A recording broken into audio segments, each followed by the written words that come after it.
Hello, my name is Grace Derocha. I am a registered dietitian at Blue Cross Blue Shield of Michigan. It is March, which means it is National Nutrition Month. We are here today to talk about how to get your plate in shape.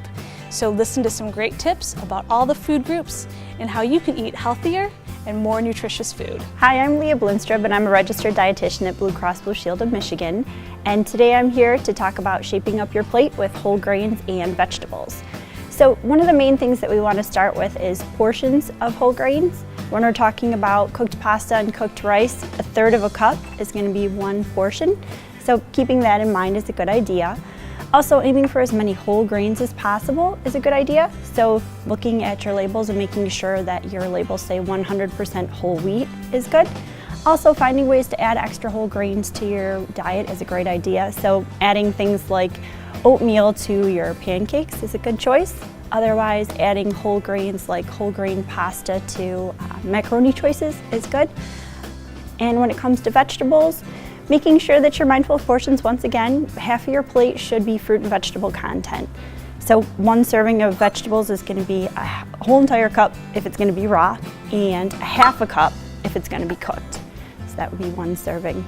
And for vegetables, putting them in everything is a great idea. So adding them to the top of your pizzas, adding them to your soups, adding to pasta choices, and aiming for a lot of color is also a good way to make sure you're getting a lot of vitamins and minerals from different sources. Hi, my name is Lindsay Norrod. I'm a registered dietitian at Blue Cross Blue Shield of Michigan, and I'm going to talk today about shaping up your plate with fruits and dairy. So I'm going to carry over a little bit about what Leah said. With fruits and vegetables, make sure you're getting 5 servings a day, and also remember that with fruits, vegetables, and whole grains, they're a great source of fiber.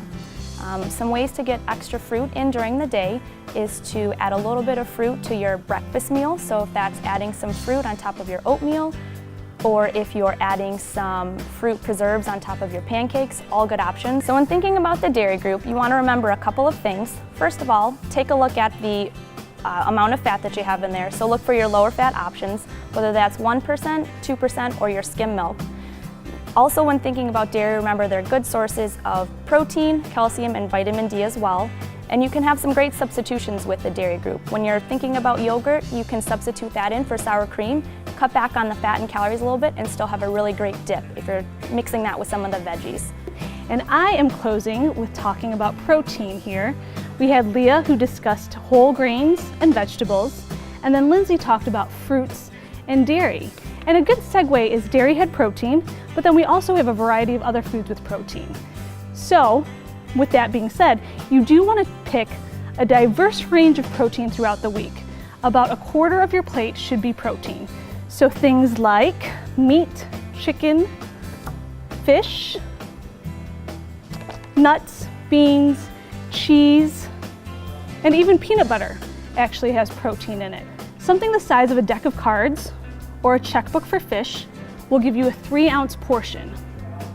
At restaurants, you know you get 2 or 3 of these. Don't be fooled.